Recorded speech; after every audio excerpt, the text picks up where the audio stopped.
documented in there. And in that particular instance, they were taking children out of foster homes, orphanages,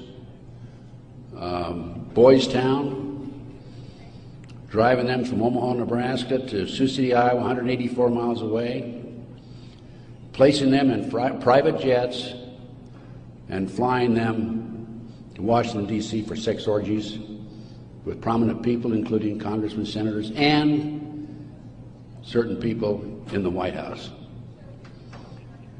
It's well documented. I have personally talked to Paul Benassi. I had a 5-hour interview with him. It's a tape that's available. I don't have it with me here, but you can order it. I have a 5-hour interview with Paul that he gave me in 1993. Paul told me how he was used. He was part of the kidnapping crew and was used as a decoy when he was 10, 11, 12 years old in parks, shopping malls, to attract the children over near where the adults were in a car waiting for them. They'd throw them in the back seat, chloroform them, and make off with them. Paul also told me that these children, many of them become sex slaves. Many of them are used as toys. The boys, they call the boys toys. I don't know what they call the girls. But these degenerate, sick people, the men are more interested in the little boys than they are the girls for some reason. But it's all well documented. Paul drew the inside living quarters of the White House. Now, this information broke in about 1987. That's about right after I entered, just before I entered the case. I replaced a fellow named Gary Caradori, who was the investigator for a Nebraska Senate committee. Gary met the official photographer of the group, who had split from the group, defected, and agreed to take the pictures that this official photographer gave him, and they met in Chicago, agreed to take the pictures back to the committee. He flew out of Chicago in his private plane, a short distance out of Chicago. The plane exploded in midair, and his briefcase has never been found. He and his 11-year-old boy died. His briefcase has never been found. The rear seat of the airplane has never been found. I made every attempt possible to obtain possession of or control of that plane, because I wanted to examine it for bomb chemicals, particularly the back seat. It's no longer available. Nobody knows what happened to it.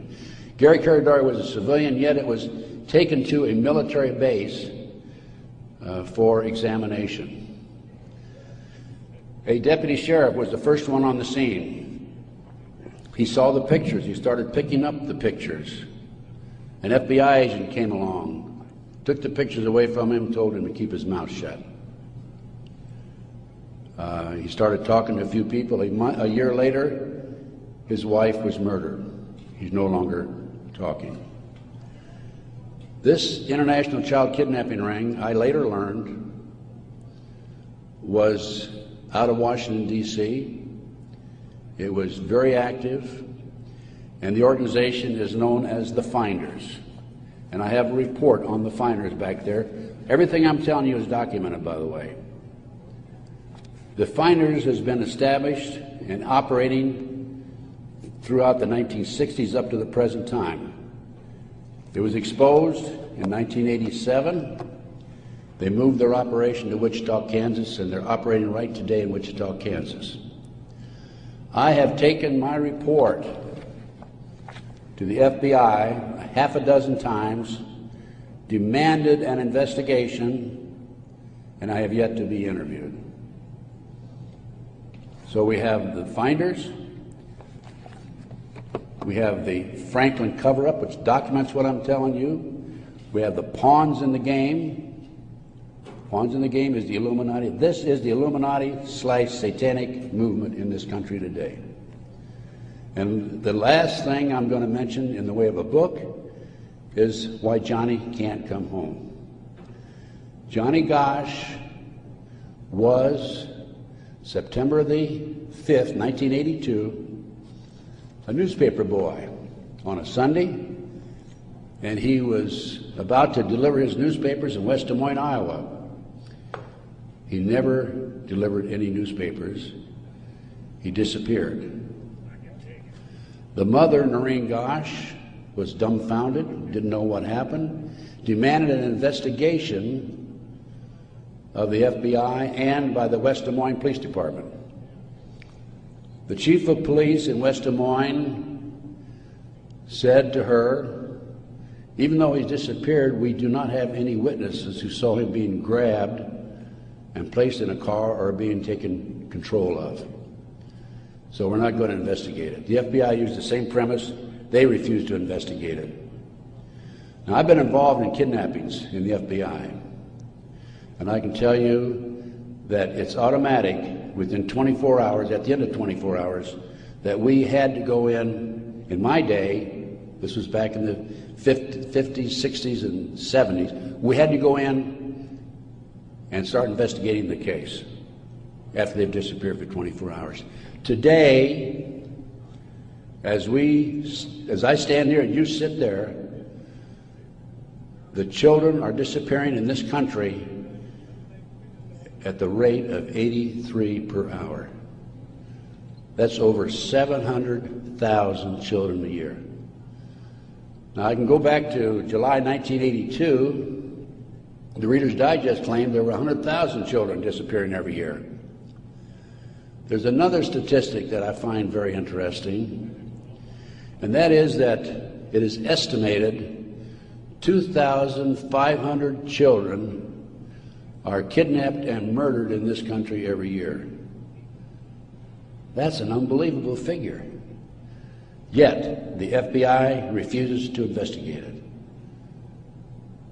Now, after the Nebraska case, and part of the Nebraska case, most recently, we have a young man named Jeff Gannon, who has appeared in the White House using a fraudulent press pass. This has happened within the last month.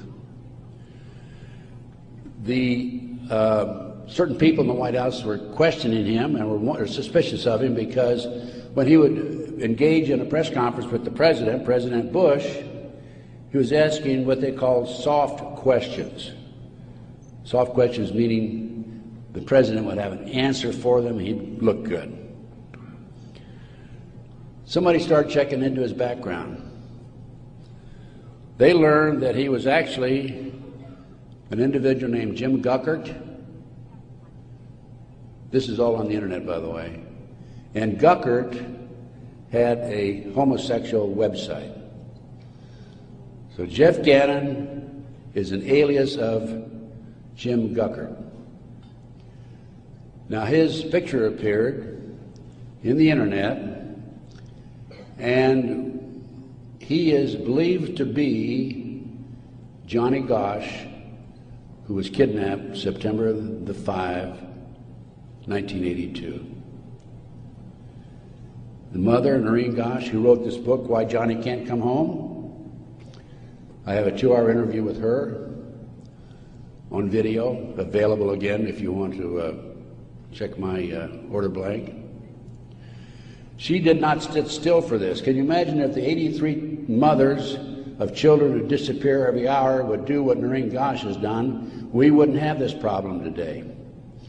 She went to the FBI, demanded an investigation. They refused to investigate. The police refused to investigate because the case tied into the Franklin cover-up. Some of our top politicians in the country, leading businessmen, Harold Anderson was identified by the children, past publisher of the Omaha World Herald. The head of the Nebraska Forestry Service was identified by these children. There 80 children came forward in this Nebraska case. And it goes, as I said, right up to the White House. In 1987, according to Paul Benassi, he was furnishing toys, or little boys, young boys, to the sick people, certain sick individuals, in the White House itself. I have the names of some of these people. No need to mention it here. Some of them are mentioned in the Franklin cover-up.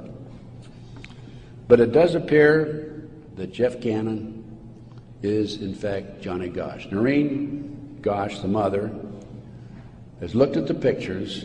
She believes it's Johnny Gosch because he has a scar on his right cheek about the size of a nickel. It's white. Gannon has a scar there also. Little Johnny Gosch had a birthmark on his left chest about 8 inches long. From looking at pictures of Jeff Gannon on the internet, it appears that he had a birthmark at one time, and there's been an attempt to erase it. I personally talked to one of the youngsters who was involved in this network. I've talked to several of them. And he assures me that Jeff Gannon is, in fact, Johnny Gosch. Well, how did Johnny Gosch get from West Des Moines, Iowa, 12 years old, all the way with the phony press pass into the White House as of a few weeks ago? Well, what happened to Johnny is that he was transported from West Des Moines, Iowa to Sioux City. He was placed on a farm for 3 weeks, sexually molested. He was taken to the mountains in Colorado, placed in a cage in a house of some sort, or a cabin, and then later he was used as a sex slave. They didn't kill him, they didn't sacrifice him, although a number of these kids are sacrificed in satanic ceremonies. Now, he escaped with another young man. They stole a car. And in 1997, Johnny knocked on his mother's door at 2:30 in the morning, Noreen Gosch, and said he wanted to talk to her. He was there with another young boy. He came in, he told Noreen, he says, "Mother, I was kidnapped. I've been placed in a covert military CIA-controlled, mind-controlled project and used as a sex slave." He said, "I can't come forward at this time because they will kill me." And then he left. Noreen says that's the last time she talked to him, 1997. Now, several years after that, a girl named Burns, who was a producer for 2020, decided to do a story on the Johnny Gosch kidnapping and the Nebraska case. And she interviewed me. In fact, I spent 5 days with her, gave her the benefit of all my research, which is available to you folks also. And then she got a lead that Johnny was hiding out on an Indian reservation in northern Minnesota. She went there and flushed him out, and he basically went into hiding.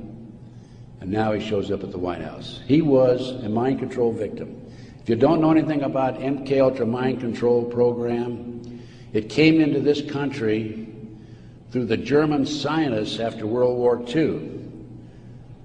They were involved with the Nazis during the war and prior to World War II in developing robots and individuals to be used on command for anything that they wished, including assassinations and other nefarious activity.